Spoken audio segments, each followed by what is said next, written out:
pages 26 and 27. 8. Reading. Survival against the odds. Beating the odds is always a great feeling. Just ask anyone who has been accepted to a selective college or unexpectedly won an athletic event. But beating the odds is never quite as exhilarating an experience as when the odds are against your survival. Tammy Oldham Ashcraft knows this feeling. At the age of 23, while she was sailing the South Pacific, Ashcraft was caught in a violent hurricane.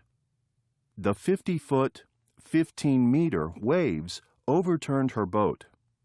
Ashcraft, who was below deck, was knocked unconscious. When she awoke 27 hours later, the boat had turned right side up again, but the storm had been so violent that the sails were destroyed, the motor was dead, and the radio was lost. Only the rudder, which steers the ship, was intact.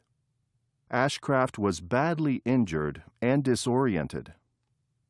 Determined to survive, Ashcraft created a sail from scraps of material and charted a path to Hawaii, which was 1,500 miles, 2,400 kilometers away. Traveling only 2 miles an hour, Ashcraft reached her destination 41 days later. Having lost 40 pounds, 18 kilograms, during her ordeal, Ashcraft was thin and haggard when she arrived. However, she was happy and grateful to have beaten the odds. Ashcraft, who still sails, eventually told her tale of survival in a book called Red Sky in Morning. Another such tale of survival against the odds can be told by Eric Lamarck, a hockey player who played with the French national Olympic team during the 1994 Olympics.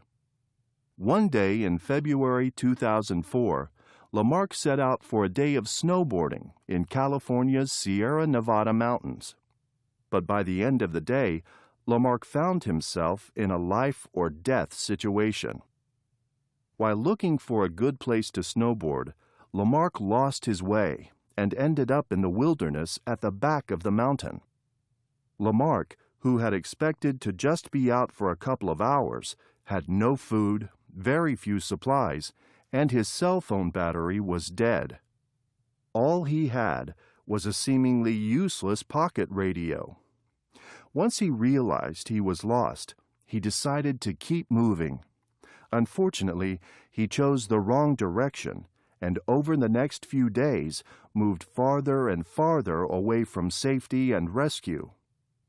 Knowing that eating snow lowers body temperature, Lamarck ate only tree bark and pine seeds. After a few days, Lamarck had an idea that may have saved his life. He turned the pocket radio into a kind of compass. He noticed that whenever he pointed the radio in a certain direction, the reception for a local radio station grew stronger. Using this radio reception as a guide, Lamarck switched direction and started walking towards safety and ultimately rescue. For days, Lamarck struggled through hunger, freezing temperatures, and 12-foot, 4-meter deep snow. By the 8th day, Lamarck was so weak and his legs were so frostbitten that he could no longer walk or even stand. He was in such bad condition that he began hallucinating that his situation was just a video game. He recalls thinking, "The game is over. Let's reset it. I give up." Lamarck was at the point of exhaustion and death when he was found by rescuers in a helicopter. Although he lost his legs to frostbite, Lamarck's survival experience left him with more of an appetite for life than ever before. After being fitted with artificial limbs, he vowed to go snowboarding again, only in the future he plans to be much better prepared. Occasionally, some owe their survival not to struggle, but to nature. Take the startling case of Mitsutaka Uchikoshi.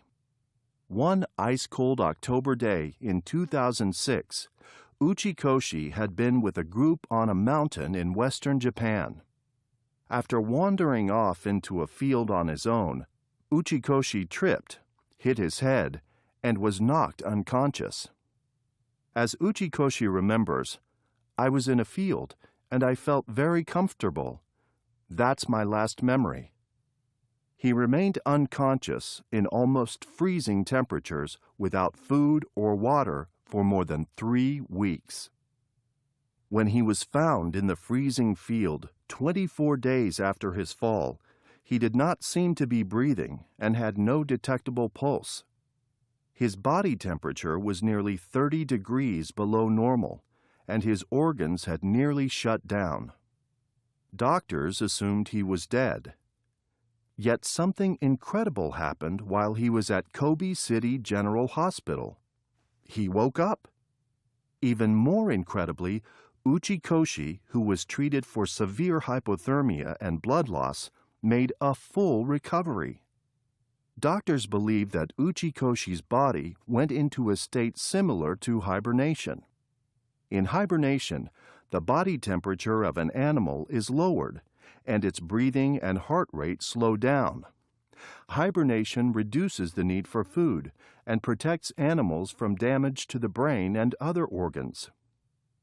Stories like these remind us that even when we are in a situation that seems impossible, we should never give up hope.